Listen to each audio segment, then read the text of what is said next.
and welcome. This is Midday News.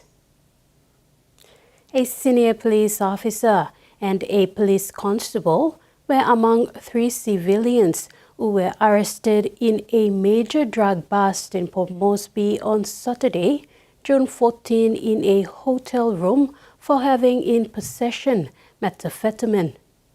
National Capital District Metropolitan Superintendent Warwick Simatab confirmed the 5 as Senior Police Officer Inspector Potol Hussain, Junior Constable Emmanuel Somon, and the 3 civilians had Japhet Warus, Rick Poising, and Kathleen Tao.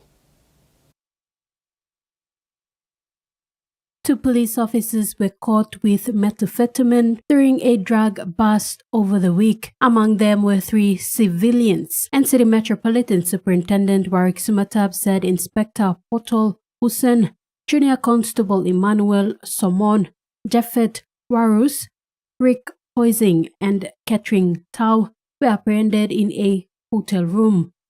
Police found them with drug paraphernalia, indicating they were consuming illicit substances. Simatab said forensic officers at the crime scene confirmed the drugs to be methamphetamine. Simatab stated that Inspector Hussain and Junior Constable Somon will be stripped of their ranks, terminated from the police force, and face court proceedings as civilians. He added that Hussain has outstanding disciplinary issues, summary, and criminal allegations. Simatab thanked members of the public for the crucial tip-off which led to the arrest. He said the operation is a result of excellent intelligence work by his team with public support and proactive policing. While addressing the severe nature of police involvement, Simatab issued a firm warning to police officers who act as criminals while serving in the force that Royal Papua New Guinea Constabulary is too big for any individual uniformed cop. Simatab says all 5 suspects are currently detained at the Boroko cells and will be processed. They will appear in court to charges of possession and consumption of methamphetamine. Prime Minister James Marape has reaffirmed the enduring legacy and future of Pangu Party as the party synonymously with Papua New Guinea's nationhood, declaring that the party's mission goes far beyond personalities and elections. What does that mean? Party fundraising dinner in Port Moresby recently, Prime Minister James Marape paid tribute to the party's historic roots and its continued relevance in modern governance 6 years into his term as the nation's 8th Prime Minister. He emphasized that while his leadership may one day pass on, the structure and vision of Pangu will endure.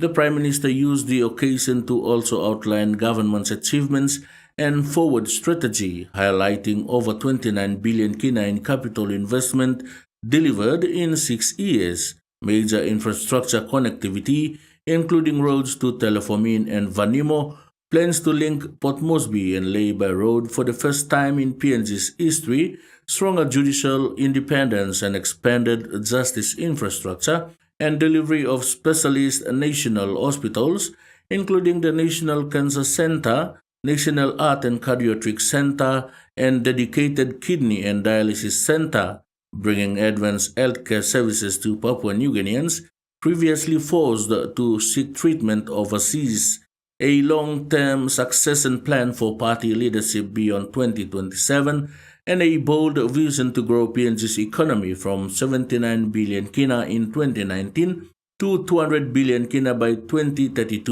to 2035. A key highlight of his address was the government's plan to sequence 17 major resource projects across the oil, gas, and mining sectors. These projects are expected to drive economic growth, secure greater state revenue, and create employment and business opportunities nationwide. Oil and gas projects including Papua LNG, Pinyang Gas Project, Milo Deepwater Oil Prospect, Tolokoma Gold Mine Redevelopment, and Woodlock Gold Project. Ramu Nickel Downstream Processing Initiative, Wafi Golpu Copper Gold Project, and Frida River Copper Gold Project.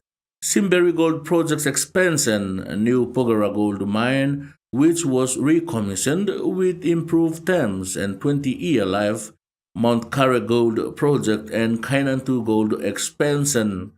Marape says if sequenced correctly under Pangu's policy platform, these projects will push the countries towards the 200 billion kina economy target by 2033, based on the 55% total state take model the country have. Freddie Mo, TVWAN News.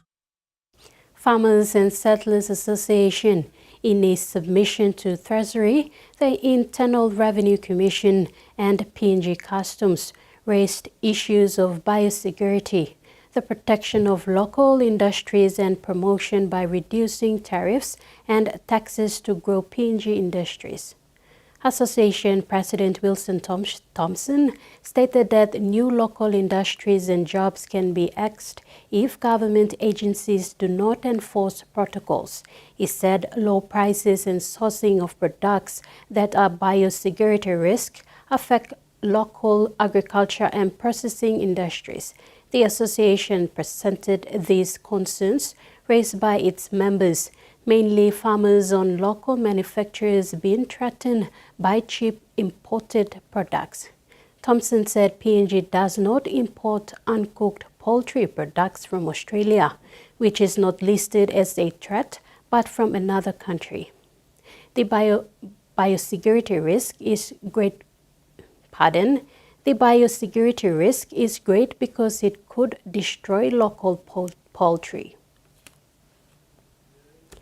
Residents in a flood-affected North Queensland community say they have been forced to leave the town they love due to a worsening housing crisis. Hundreds of properties were impacted when the record-breaking floods hit Higam 4 months ago, compounding an already dire rental shortage. Of her prized possessions, Karen Thomas is reluctantly leaving her beloved North Queensland community. This place has been sold, so I'm going to live with my grandchildren in a little room until I hopefully can come back to England. The 63-year-old lost priceless memories in February's devastating flood emergency, including photos of her daughter who died last year. All my baby photos, all my photos I lost. And I opened the box up and they were all destroyed. So I had to throw them. Since then, she hasn't been able to find secure, affordable housing. If there's a place for rent, it's gone in 5 seconds. More than 200 homes in Ingham were severely damaged in the flood event, exacerbating an already dire rental market. We had a housing crisis before the flood, and since the flood it's just been really incredibly challenging for a lot of our community to find suitable accommodation. With labour shortages delaying repairs, it's forcing some to take drastic action. We're seeing really significant overcrowding issues, lots of couch surfing, and then some people who have said, we just can't cope with another natural disaster and relocating out of the district. It's very embarrassing as a real estate agent when you can't place a good tenant in a house. Ms Thomas hopes she can return to her tight-knit community when more homes come back online. A street art festival hosted across Darwin has delivered a colourful makeover to city buildings and walls. Around 25 murals have been painted across the top-end city during a 3-week event that's included international collaborations. Mexico's Day of the Dead to Darwin's local market delicacies, the streets of this remote tropical city are exploding with colour.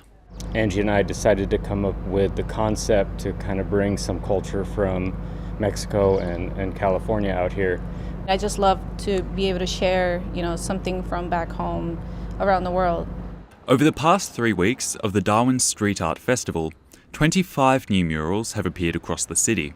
While most of the artists are from Darwin and across Australia, this year's event has attracted international interest. So we've got 3 artists over from LA that we worked with in Venice Beach. So we worked with them there, and then we brought them back over here so they can learn more about the territory, see the territory, spread the word of the territory, and then bring some of this LA artwork here. An opportunity to share artworks and the stories behind them. You can pretty much walk around here and find murals that are comparable with something you're going to find in a major capital city worldwide, which is pretty remarkable. In addition to bringing the world to Darwin, this year's festival takes Darwin to the world. The festival concludes tonight with an outdoor digital art exhibition, shown both here in the city's CBD and in Kenya's capital, Nairobi. It's a collaboration for the 60-year diplomatic relationship between Australia and Kenya. For us, it's a really big, step to having an international presence. New ground for a festival painting Darwin in a new light. In sports, PNG Hunters suffered another defeat at the hands of visiting Sunshine Coast Falcons in Port Moresby yesterday. The Hunters looked designed to bounce back from the disappointing loss to Dolphins the previous weekend, but couldn't stand their ground. The visitors claimed a 2-point win, 18-16. Hunters coach Paul Aiton was disappointed with the result, but highlighted that the boys were in the contest through to the final whistle, something he hasn't seen in the team in recent times. Hunters try scorers including Elijah Rottingan, Alex Max, Gairo Varro and Brendan Nima. All conversions was unsuccessful. Here are the match highlights. Over for the first try, just like that. Yeah, Mason Pute, what sublime speed and skills. And here's Gairo Varro, a little grubber through. Is it too much? I don't know. I think Rolting is claiming a try here, Terry. Yeah, it could potentially be a try there. There it is. Breaking them well this afternoon. Big wind up, comes in, hits it beautifully, adds the extra, 16 points to 12. 11 minutes. 0 tackle. There's a full set coming up. Mavoko now.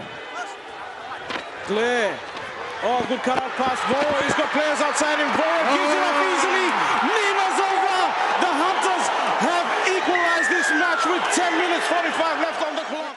Back. He's still got time. 6 more tackles, 10 meters. Oh, there's a penalty here from right in front. Oh, the Falcons. They'll take the 2 here. Here's Hunter just chipping it over the bar. Flags are up. Falcons back out to a 2-point lead over the Hunters. That's all clear the game. Oh, the Falcons win a thriller here. This small Scottish town of Stranraer will become a hub of activity in July when yacht clubs from around the world take part in the St. Caius Skiffs Club World Championships. Australia will be represented by a team from Perth, where the sport has battled to become an integral part of its yacht club. Perth morning, these rowers are hard at work,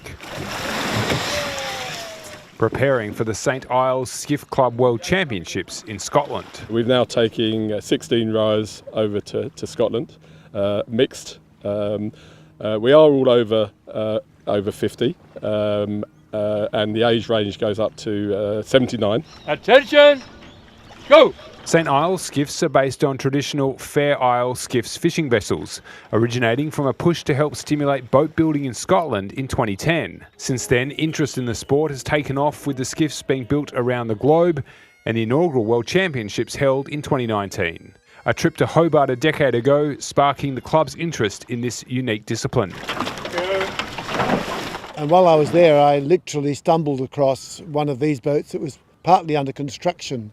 And I was very taken with it. But when it came to accepting rowing at a yacht club, it wasn't all smooth sailing. Initially, there was a little bit of John, we are a sailing club, and I pointed out that in the early days of the club, there were more rowing races than there were yacht races, and the club very quickly thought it was a good idea. The Royal Freshwater Bay Yacht Club is representing Australia at this year's event, held in July on Scotland's southwest coast. Part of the rules are that these boats have to be built by the community to a certain specification. This boat isn't actually going to Scotland, but one identical to it will be borrowed for competition. a club from Perth hoping to launch on the world stage. And that ends our midday news. Do join us at 6 tonight for the main bulletin. Bye now.